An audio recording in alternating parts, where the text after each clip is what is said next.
Mei kita akan belajar pendidikan Pancasila dan Kewarganegaraan materi hakikat bangsa dan negara. Belajar PKN itu sebenarnya tidak sulit. Belajar dengan Kak Mei pasti akan lebih mudah dan menyenangkan. Oke, sekarang kita balik ke mana? Indonesia kan? Nah, tadi perlu tahu sebenarnya apa sih pengertian dari negara itu? Salah satu tokoh terkemuka yang ada di dunia itu adalah George Jellinek.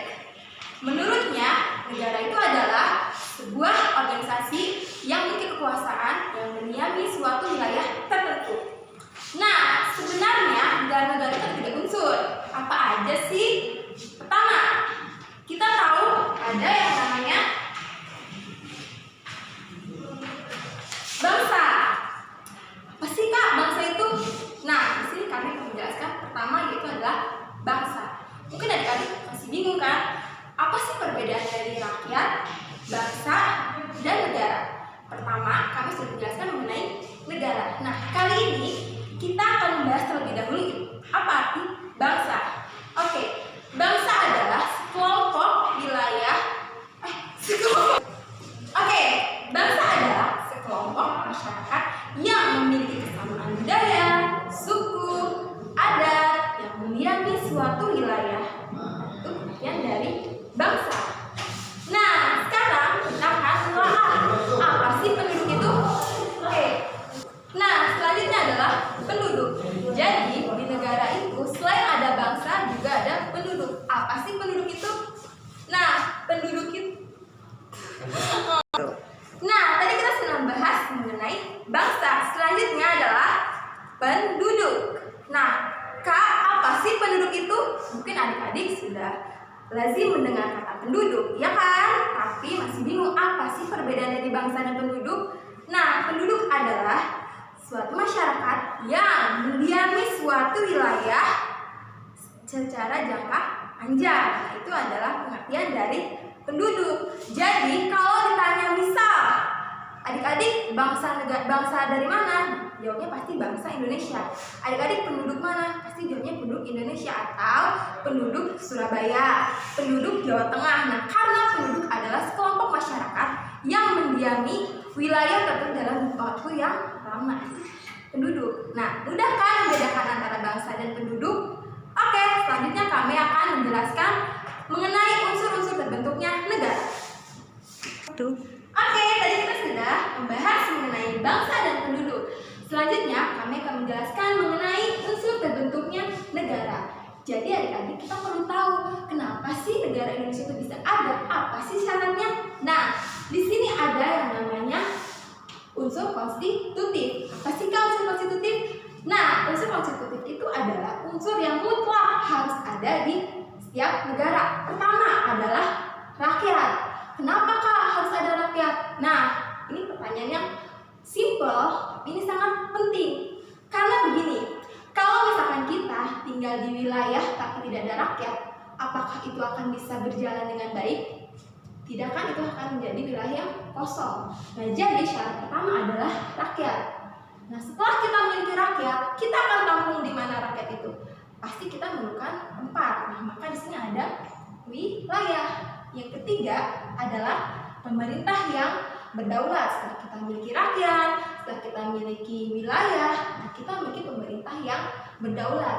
Jadi 3 poin ini adalah unsur konstitutif terbentuknya negara. Bagaimana adik-adik? Mudah kan? Nah, tadi kita sudah membahas mengenai unsur terbentuknya negara. Akan lebih lengkap lagi kalau misalkan kita juga perlu tahu bagaimana sih status kewarganegaraan kita. Nah, di sini kami akan menjelaskan satu persatu. Jadi, di dalam negara itu terdapat 2 status kewarganegaraan. Nah, ini adalah ius sanguinis. Ius sanguinis, bacanya seperti itu ya, jadi ius sanguinis. Nah, yang kedua ini adalah ius soli. Apa sih Kak bedanya? Jadi, ius sanguinis ini adalah kewarganegaraan berdasarkan faktor biologis. Contoh, kami kasih negara A, sedangkan orang tua kami berkewarganegaraan B. Coba tebak kewarganegaraan yang kami dapat apa? Nah, tepat sekali, kewarganegaraan yang kami dapat adalah kewarganegaraan B. Kenapa? Karena ius sanguinis ini berdasarkan apa tadi? Ya, betul. Biologis atau keturunan. Mudah kan? Oke, lanjut. Yang kedua, ius soli. Ius soli. Ius soli ini artinya berarti berdasarkan tempat kelahiran. Tempat kelahiran. Kami kasih contoh lagi. Misal, kami lahir di negara A yang menganut ius sanguinis. Lalu orang tua kami itu berkewarganegaraan B, negara B. Jadi kami mendapatkan kewarganegaraan apa? Nah, betul sekali, kami mendapat kewarganegaraan A karena kami lahir di negara yang menganut ius soli.